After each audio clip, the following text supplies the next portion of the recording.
morning. It's Monday, the 10th of October, 2016. Well, the power is building in my body, boys and girls.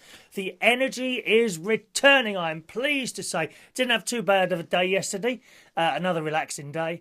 As I said, I think I told you that yesterday anyway. And last night, went to bed. I got quite hot in bed last night, but no night sweating last night, which was a good thing. I had night sweating on Saturday night. Oh, that's horrible, isn't it? You wake up all wet and nasty. Not wet like that, dear. No. Not.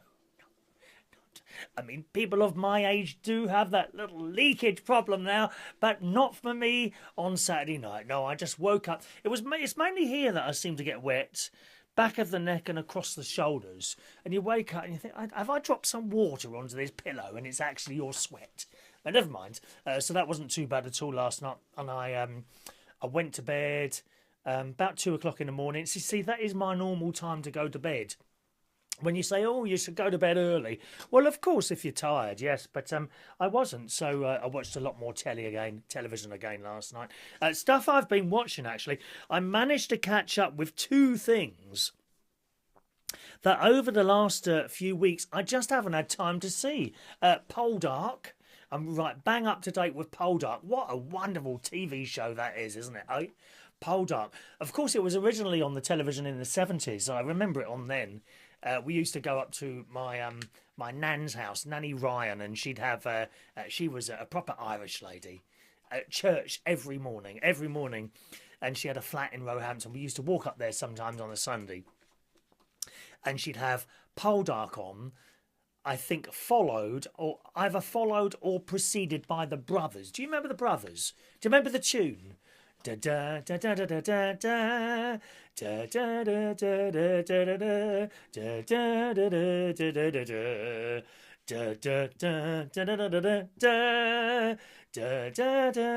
da. Do you remember that? The Brothers. You must remember that. I wonder if you can get that on DVD. Because I never really got it. I was very young then. I mean, single figures. Was I single figures? No, maybe low double figures. Certainly below the age of 14, I think. And I wasn't into it then. I thought, the Brothers, yeah, I remember that. Anyway, we used to go up there and she'd have the original Poldark on as well. So an excellent TV series. Also, I managed to watch the entire series of Our Girl. Did you see that? That's really good. It's about this girl and she's in the army and gets, not terrorised. What's that called? When they nick someone. Why do I always lose words like this? They nick someone and I know I can hear you. You'll have to shout louder. I can hear you shouting it at your computer screens, or those of you with large. Some people watch me on a large telly. I mean, how scary is that? Especially with faces. Some of the faces I pull. Yes. That scared you, isn't it? That teacher to watch me on a large telly. Abducted. No, not abducted. That's not the right word, is it? Where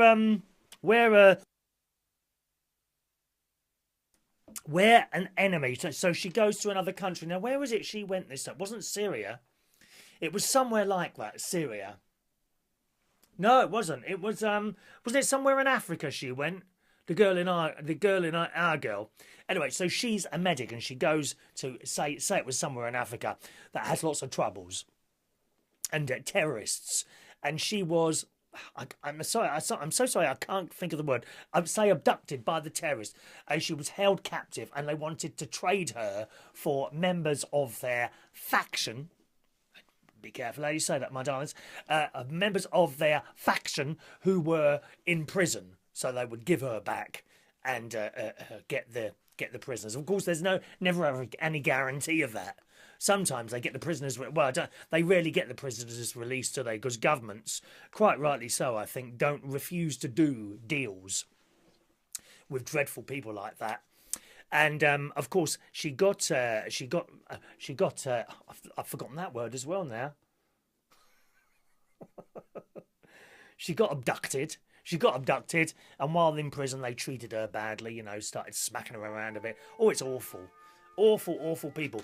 And then Eventually, they got her out, I think, and then these two, I think they were British jets, flew over this compound, and the whole thing blew up with these bombs. It's surprising how powerful these bombs are, isn't it? Really, you know, if someone wanted to, that they could launch a strike here on the United Kingdom Talk Studios halfway through a show, a live show, and suddenly I'd be gone. That'd be it. I'd just be gone in the split second by someone just pushing a little button.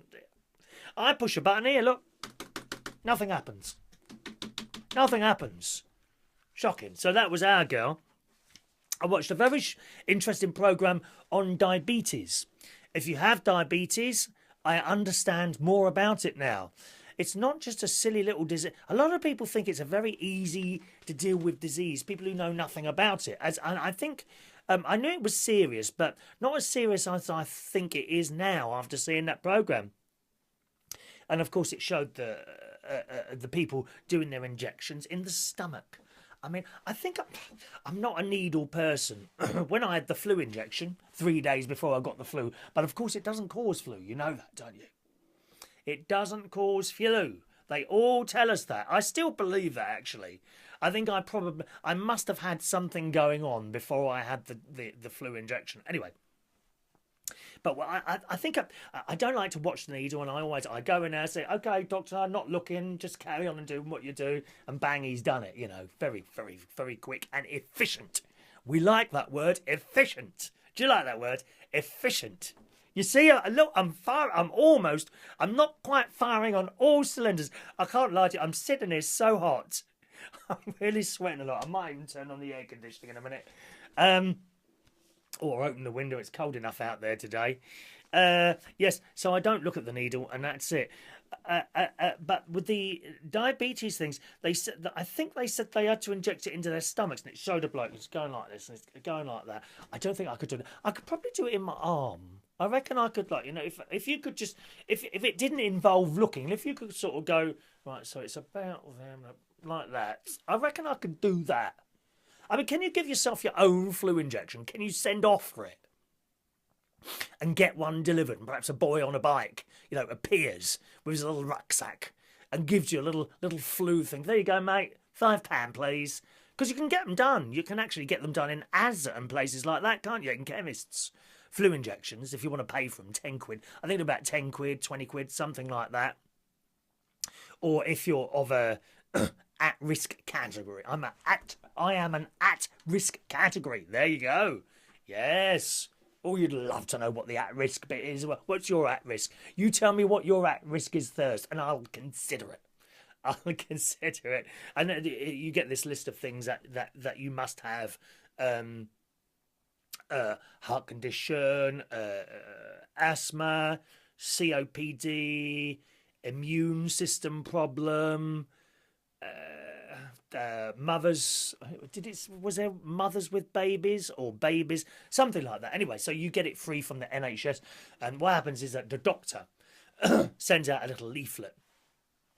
You roughly know when it is, you know. I mean, I don't think they send out emails. Oh, I bet that'll start soon. That probably start soon. Oh, no, yes, I did. I got a text message on my mobile telecommunications network. Oh, yes, I got a text message saying that they had a walk-in flu clinic, which is usually on a Saturday between sort of 8 a.m. and 10:30, and you simply go there.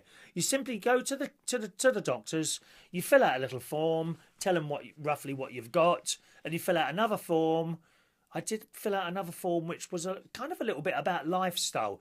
Do you do any exercise? How much do you weigh? That sort of thing. How many times do you exercise? So I ticked. I would do more than 30 minutes exercise per day.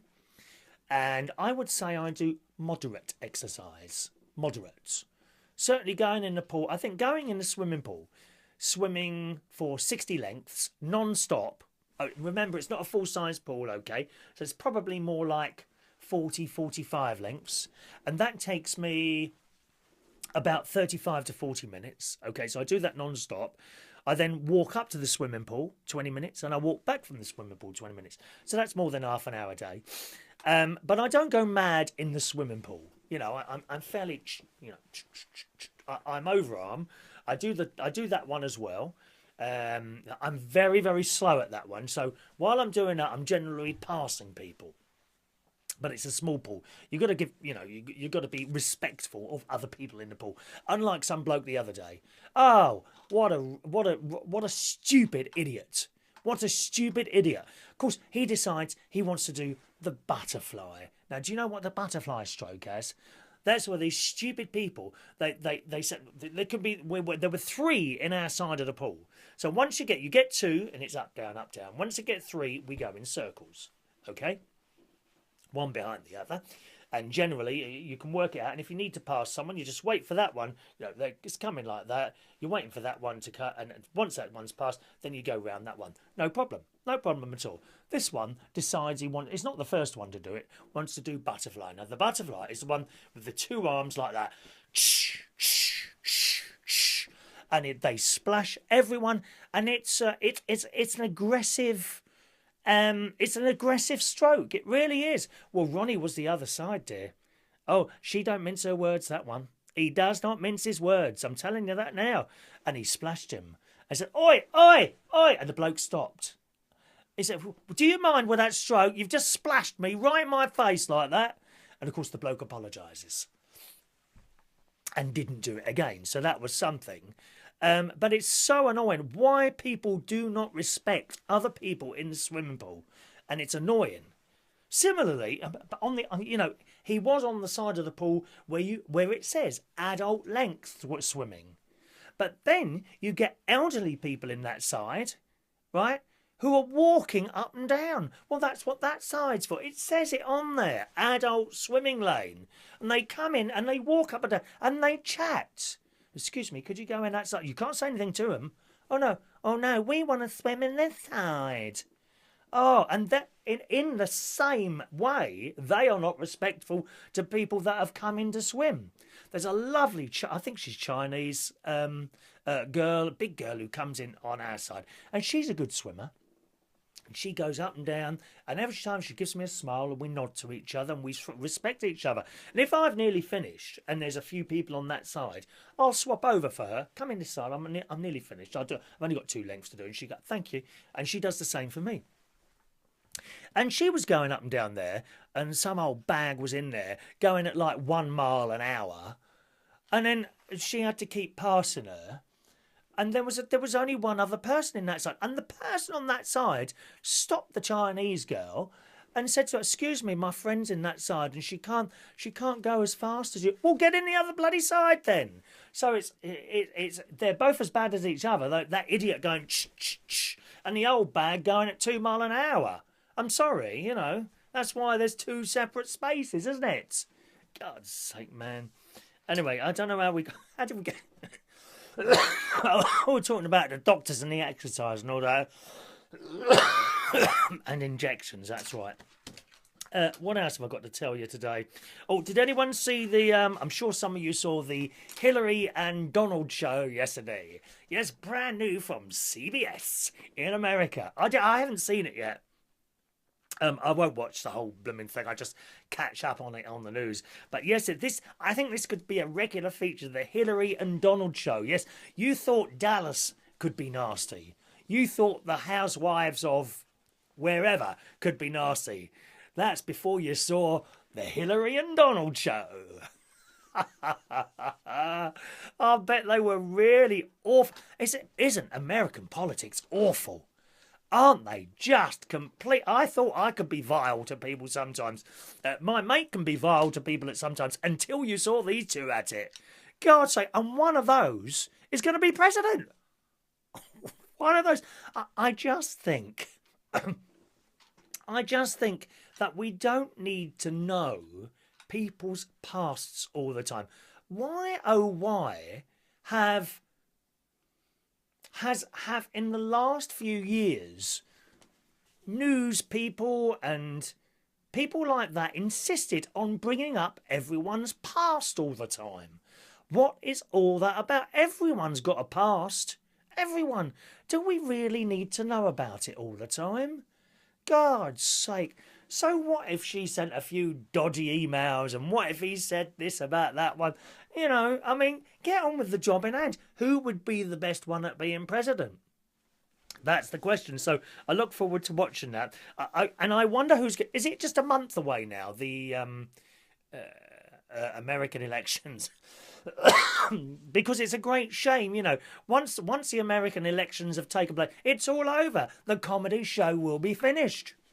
No longer will we be able to see mudslinging going on. How disappointing that will be. It really will. I'm sure we could keep the Donald and Hilary show going for a little bit longer. We could sign it up for a whole season. They call them seasons over there, don't they? Now, remember that, boys and girls. We call them series. I don't want anyone coming up to me and saying, oh, have you seen the latest season of Poldark? No, it's series. It's series. But we're falling into this trap again of taking American isms, which I have no problem with American isms, but we are British. We have our own words for things, original words. It's a TV series. A TV series. It's like Subway. Do you want a half-inch sub? No, thank you. I'd like a cheese roll. Oh, well, we don't do rolls, we do subs. Same thing. We call them rolls, dear. Rolls. And you know, perhaps you want to go to your shop and purchase a marathon, not a Snickers. A Snickers, a horrible word, Snickers. It's a marathon. It sounds like Knickers. You know, I wonder how many people have gone into shops and have said, "Oh, could I have a Knickers, please?" and walked out and tried to eat a packet of Knickers, boys and girls, instead of purchasing a marathon. Remember, it's a TV series, and I think you can get a TV series out of the Hilary and Donald show. We need a new piece of music for that. I might contact my friend David Arnold, who quite kindly has let me use his music for the foreseeable future at the beginning and the end of his show. If you wondered who David Arnold is, just look him up. David Arnold music. Type it in and you'll come up with his website. He's done all sorts of jingles and things like that. He's the man who wrote the music at the beginning and the end of this show. So who's going to win? I wouldn't put money. Don't put money on it. Whatever you do. Now, before you all start screaming and shout, "Oh, it's going to be Hilary. It's going to be Hilary." Let me tell you two things. Let me remind you of two things. A little while ago. Do you remember the general election in this country? Who's going to win? Oh, all the polls, every single poll virtually, is going to be a hung parliament. Hung parliament on the day of the election, on the night of the election, just after polls closed. The BBC came out. Is showing a small Conservative majority. And I'm listening to this on the radio on the way to work, you see. No, I was already at work, I think. I might have stayed in the car a little bit longer just to hear the headlines. And I thought, well, that can't be right. How can that be right? All the polls have said otherwise. But it was right. And the Conservatives won. Number one. Number two, Brexit. Oh, it will never happen. No one's going to vote for Brexit. It will never, ever happen. Bang. So we had the election, referendum. And what happened? Brexit won. Everyone said it wouldn't win. Everyone. I didn't put money on it either. It won. So you're going to tell me now that Donald Trump is definitely not going to win? Let's see what happens. That you cannot count it. You can't count it. All these polls are a waste of time now. They're not working anymore. I don't know why. And they make a lot of money, those poll people. Anyone who does a poll, I don't know how they make money, but I think they are employed to find out numbers for various organisations, political parties and all that sort of thing. I think they get quite a lot of money. But they're not getting it right anymore, are they? Don't count your chickens before they're hatched. I thought of the word hostage. Hostage. That, you remember we were talking about our girl at the beginning of the programme. Hostage. She was taken hostage. At last, the word has come into my head. Thank you. So she was abducted and held hostage. Thank you. That's what I was going to say. Yes, going back to that diabetes story, boys and girls.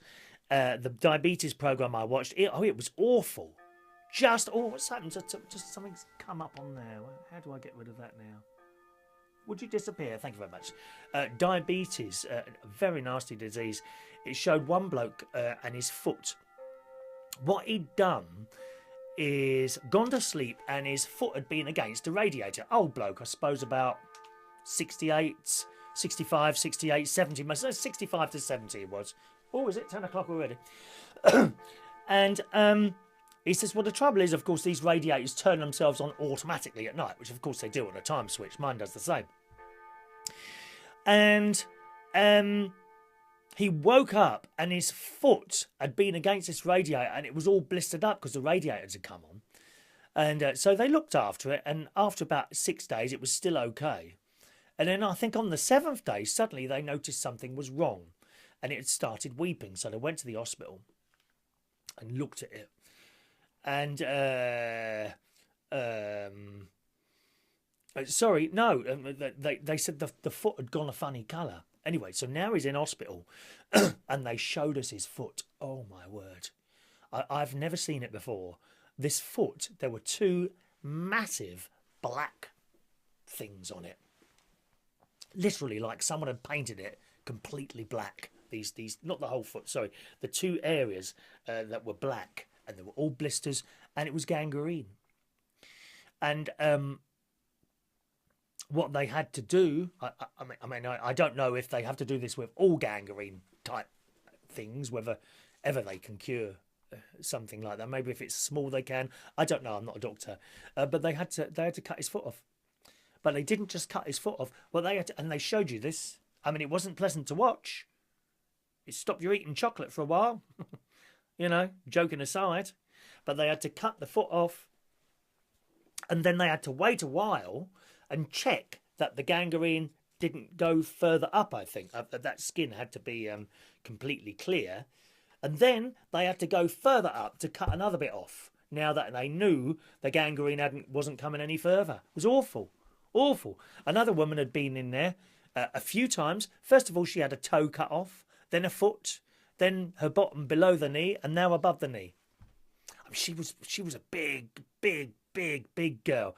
We're not talking here, ladies and gentlemen, if you're a little bit overweight, a little bit like me, I am a little bit overweight. We're not talking a little bit over. And these people are massive, massive people. But I don't think you need to be really massive to get something like diabetes. But it certainly opened my mind to what these poor people have to do with diabetes. The important thing is that you've got to get on top of things. If you notice something wrong, perhaps I think it's feet and... Is it feet and... Oh, what else is it? I'm not sure what else it is. In particular, it's feet. If you notice something wrong with your feet, down the doctor straight away. Go and get it sorted. I should... really, with chest things, I'm supposed to go straight to doctor and things like that, but I don't. You know... I do leave things for a long time before I go and do something about them as well. So that was a diabetes program. Anyway, boys and girls, look at the time, dear. I've just chatted on for so long today. Some messages from yesterday's show. Let's have a look. Hello to Dawn, who says, thank you for my birthday messages. I'm glad you're feeling better. It's like Romper Room, waiting for your name to be mentioned. Oh, yes, Dawn, yeah. We wait for the birthdays right to the end of the show, you see. So that people watch the whole thing. That's the reason they're at the end. I mean, it might be that eventually people realise their names are at the end of the show and they might flick through the whole show without actually watching any of it. In which, if I thought for a moment that was happening, then I would split up the birthdays into little bits throughout the show so you can't guess where it is. Hello to Dave Oxley. You remember he's the teacher. I said he used to teach at my old school, the London Oratory School in Fulham. And he says, pleased to hear you're better. I'm teaching. I am still teaching brass at the London Oratory School. Shall come and say hi next time I'm out and about. Yeah, please do, Dave. I wonder if I could possibly come to the... I'd like to come to these... Oh, actually, it's probably not possible because the school carol concert is always... on a Friday, I think. No, maybe that's not possible for me to do that. Daniel says, don't overdo it, oh, please, and stay safe. Yes, stop doing that one, please. Thank you. Hello to Paul, who says, Core, you've dropped a bit of weight, Chris. Yes. You see, every cloud has a silver lining, dear. You get the flu, you lose a bit of weight. Actually, 4 to 5 pounds I've lost. And I haven't actually eaten. I didn't lose my appetite at all. I was eating normally, just perhaps not eating crisps and things like that. Not that I have many of those anyway. So thank you, Paul. Thank you, Claire, for sending your healing, my darling. Hello to Jack, who says, keep eating well and adding more honey. Duncan says, are you over the bubonic plague? There's no rats here, Duncan, only yourself, my friend. Hello to Terry, who says, hope you have a speedy recovery. Thank you, Terry. Shania as well. Alan Russell. Hello to Jeff Gurney, who says, I remember you saying you had the flu jab recently and wondered if it could have been an after effect. Well, I mean, possibly. I've not really. I had once a flu injection where I felt really awful that evening. But apart from that, I've never, ever had a problem having a flu injection and that happening afterwards. So I doubt it somehow, really. Hello to Kiki D, who says, I was gripped. She says, gripped by your story yesterday, by your passion in the story of your journey with the flu. It is reminiscent of a war-weary soldier returning from a long and bloody battle. I was with you all the way from the frozen torment and absolute bottomless fatigue to hysteria and beyond. She says the story should be transcribed and entered into an award for some sort. I don't know what sort of award it would be. I don't know what I would get for that. Probably an orange or something like that. Hello to Jess Francis. Hello, Jess, darling. All right, my love. Thank you for your kind messages as well to Jess and Roland as well, who says it's Roland, not Ronald. Sorry, Roland. Now, who says, my dear friend, hope you're well. Thank you very much. And Eloise as well. Roland, now, I'm just seeing, because I've got today's birthdays up here. Roland. Is that you there again, or is that another Roland? Just a moment. Roland Marwini. Roland Saunders. No, that's another Roland. I don't think it's the same one. Anyway, here come today's birthdays, boys and girls. Happy birthday today to Piotr Nowak, who's Nowak, I would guess. Nowak, I would guess it is. Is it Piotr Nowak? I hope I've got that name right. 36 today. Happy birthday, okay? Happy birthday to Sean McCarthy. I haven't seen you for ages and ages. You're living in Australia now, aren't you? Is this programme now being beamed, boys and girls? Beamed to Australia as well. It just gets bigger and bigger, doesn't it? Happy birthday to my very, very, very good friend, AJ Massay. Happy birthday to you, sir. How old are you today? Have you got to the big 5 yet? Huh? I used to work with him so many times, and he was the first person I went to work with in France, in Flaine, a ski resort many, many years ago. Happy birthday. Happy birthday to Diane Horan Hill. Happy birthday, my darling. Nice to see your face. Samson Sadler, who popped into the Two Brewers about 2 years ago. I only ever saw you once, didn't I? Happy birthday, sir. Happy birthday to Roland Saunders, 46 today. And right at the bottom of my list there, incidentally, they're never in any particular order, those. I think they're just alphabetical, aren't they? Simon Puttock, who is 27 years old today, who I spent some time with working at a place in Ealing. Happy birthday, Simon. He's now a pub manager, all of his own. A little place called the Swan at the bottom of the M3. I think is it sort of Ealing way? Is it classed as Ealing? Or is it Sunbury? I'm not quite sure what it's classed as. Happy birthday, Simon. All right. It'd be lovely to see you again soon. I'll pop in again soon for a cup of tea on my way to Clapham or something like that. All right, my darling. Here we go.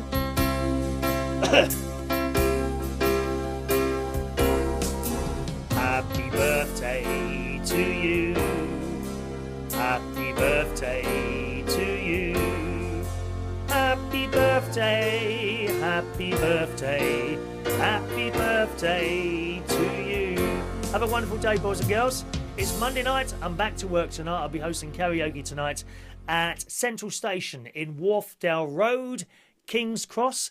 every Monday night, 8 till 11:30, and it's cheap drinks on a Monday night as well, okay? Karaoke tonight, and every Monday, do join us, me and the wonderful karaoke people that we have turning up every week at Central Station, Wharfdale Road, King's Cross in London, 8 till 11:30 p.m. every Monday. Apart from that, have a lovely Monday. It's a bit cold outside, so wrap up warm. Cheerio now.